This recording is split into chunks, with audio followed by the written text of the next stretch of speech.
Okay, so we're just going to do a little studio session walkthrough here. We've got a studio session set up, a band that we were recording today. We've just been recording drums this morning.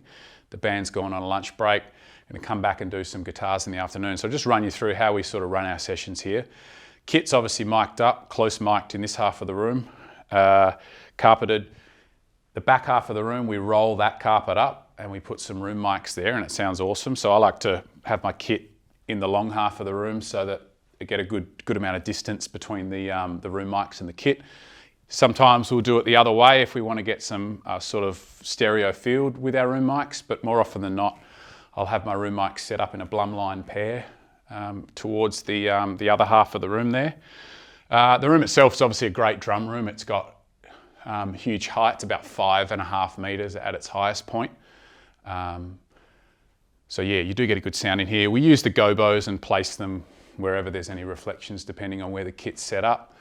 But other than that, it's a great room for drums. We do have a guitar amps or a cab set up in here at the moment that's mic'd up. We're not recording that live with the kit, but again, it's a really good room to track guitars in. So we've got a close mic on that, a ribbon mic. We'll engage one of the ribbon room mics as well when we do guitars, and we also have a DI for the guitar. So walking around the kit here, we're using our Pearl Masters Maple Reserve at the moment. The drummer just has a couple of toms. I guess the miking technique here is I always use the overhead mics as cymbal mics. I'm usually not looking to grab an overall drum kit sound with my overheads, so that's why I've actually got them sitting over the kit and facing forward, so they're kind of just facing the cymbals, as opposed to if they're in front of the kit facing backwards, they're capturing everything. A good example is the hi-hat mic here. I'll always point it at the back of the hi-hats. Stops it getting hit, but also stops it picking up too much of the snare.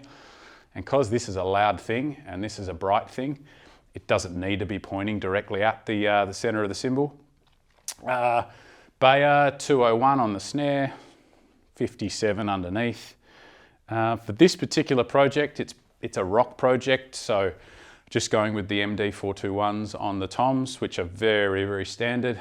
Sometimes we'll put some Sennheiser, some Audix D6s on the toms. We've got heaps of those. They're kick drum microphones, bass drum microphones, but for this project, Sennheiser 421s. I like a nice smooth overhead sound, so these, the 414s on the overheads is great. If I want something a bit brighter, I'll go for a different type of mic, but like I said, I'm not usually going for a drum sound. It's more of an overhead sound.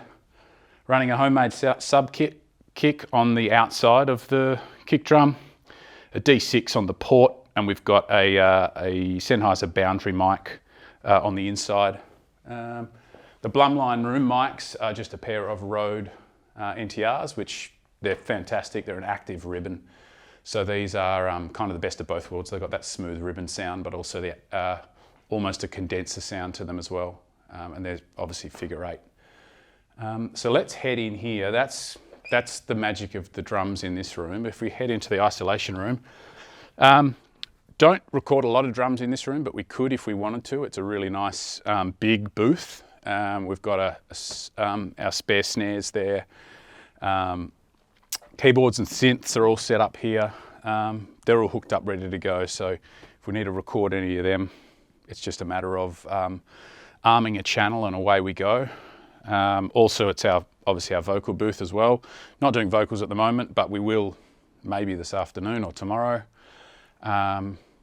So just a Neumann U87 AI for vocals is usually the choice, but all depending on what we're doing. So this is our vocal spot, obviously plenty of headphones and whatnot in here. So yeah, mainly a vocal booth here, but if you come on through to the control room, got our Pro Tools session up and running. I've always used Pro Tools. What we'll do is we'll track some drums with a guide guitar. I'll always edit the drums before the guitars are started or before the next thing is started.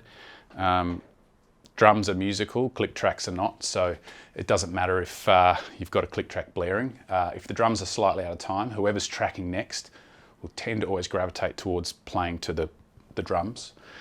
So they've just got to be in time before the next person performs. So we've done some drum edits on a couple of the songs. We've got guitars coming up. So we will, like I said, we're running to that cab out in the live room. Probably going to start off trying with the orange. We've got the actual Vox AC30 head there. The guitarist has got a bunch of their pedals ready to go. Track it through a DI and the mics. They've got their own guitars that they'll be using, but we've got a whole bunch of different guitar options strung up, ready to go. And other than that, this is generally where we'll do the bass guitar tracking in this room. So DI the bass. That's not to say we won't reamp it through a bass amp, but plugging a bass in and tracking in here is generally the way to go. The beauty of doing the guitars this way as well is you can definitely record it through an actual amp and record it through real microphones and real cabs. But you've got the beauty of sitting in this room that's completely isolated from the sound source, and you can hear it how it sounds coming into Pro Tools through the microphones. So all our preamps are just over here. The patch bay they run through is half normal, meaning that I don't really need to plug any patch cables in. So my multi-core in the live room tracks directly through 1, 2, 3, 4, 1, 2, 3, 4 into the preamps. So I can kind of choose out there in the room which preamps I want to be going into. And obviously there's some other preamps that I usually dedicate to vocals and other things like that. So that's a typical session. Get everything tracked and then it'll be ready for mixing.